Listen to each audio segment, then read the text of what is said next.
అందరికీ నమస్కారం అండి. ఉప్పు కప్పురంబు 4వ తేదీన అమెజాన్ ప్రైమ్లో వస్తుంది. అందరూ ఎంజాయ్ చేస్తారు, చాలా బాగా నవ్వుకుంటారు. అండ్ కథ ఇచ్చిన వసంత్కి చాలా థ్యాంక్స్, సూపర్ కథ ఇచ్చారు. అండ్ మ్యూజిక్ డైరెక్టర్ మా స్పీకర్ అన్న, నాకు కాలేజీలో సీనియర్ ఆయన, కంచరపాలెం చేశారు. ఇప్పుడు ఈ సినిమాకి ఫస్ట్ టైం వర్క్ చేస్తున్నాం. సో ఫెంటాస్టిక్ సాంగ్స్ ఇచ్చామన్నా, రిపీట్లో వింటున్నాం అన్నీ. అండ్ అందరు కో ఆర్టిస్ట్స్ అందరికీ థ్యాంక్ యూ. అండ్ ముఖ్యంగా కీర్తి సురేష్ గారు పక్కన చేయటం చాలా చాలా అంటే చాలా హ్యాపీగా ఉంది. థ్యాంక్ యూ సో మచ్ అండి, మంచి సపోర్ట్గా ఉన్నారు సినిమాలో. జెన్యున్గా చెప్పానండి.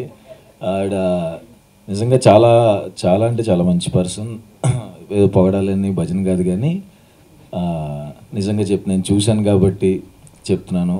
ఆవిడ వేరే వాళ్ళతో ఎలా ఉంటారు, ఆవిడ చేసే హెల్ప్ అదంతా నేను దగ్గరుండి చూశాను. సో ఆవిడతో వర్క్ చేయటం, అంత మంచి పర్సన్తో వర్క్ చేయడం చాలా హ్యాపీగా ఉంది. థ్యాంక్ యూ కీర్తి సురేష్ గారు. అండ్ రాధిక గారు, థ్యాంక్ యూ సో మచ్ అండి. ఆవిడే తీసుకొచ్చారు నా దగ్గరికి, చాలా బాగా చూసుకున్నారు. థ్యాంక్ యూ సో మచ్ అండి. అండ్ ఐవి తెలుసు సార్, ఇట్స్ లైక్ ప్రాక్టీస్లో ఉంది కదా ఆయన దగ్గర, సూపర్ టాలెంట్ అని ఐవి శశి గారు చాలా అంటే చాలా ఫాస్ట్ అండి. అంత ఫాస్ట్ డైరెక్టర్ని చూడలేదు ఇప్పుడు దాకా నేను. చాలా అంటే చాలా ఫాస్ట్ ఉంటాడు, చాలా ఫాస్ట్గా చేశారు కూడా సినిమా. చాలా ఎనర్జెటిక్. ఆయన్ని చూస్తుంటే సెట్లో యాంగ్జైటీ వస్తుంది ఎవరికైనా సరే.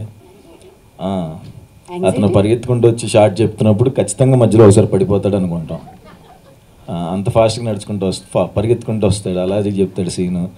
టెన్షన్ వస్తూ ఉంటుంది. సో ఆయన ఇందులో కొంచెం వెరైటీ యాక్టింగే ఉంటుందండి అందరిది, రెగ్యులర్గా ఉండదు. వెరైటీగా చేసాం, కార్టూన్ లాగా, అంతే కదా. ఆయనే దగ్గరుండి చేయించారు, ఈ ఎక్స్ప్రెషన్ ఎట్లా కావాలి, ఆ ఎక్స్ప్రెషన్ ఎట్లా కావాలి అని అందరి చేత. So thank you so much sir, కొత్తగా చూపించినందుకు. 4th వస్తుందండి, చూడండి, ఖచ్చితంగా ఎంజాయ్ చేస్తారు. థ్యాంక్స్.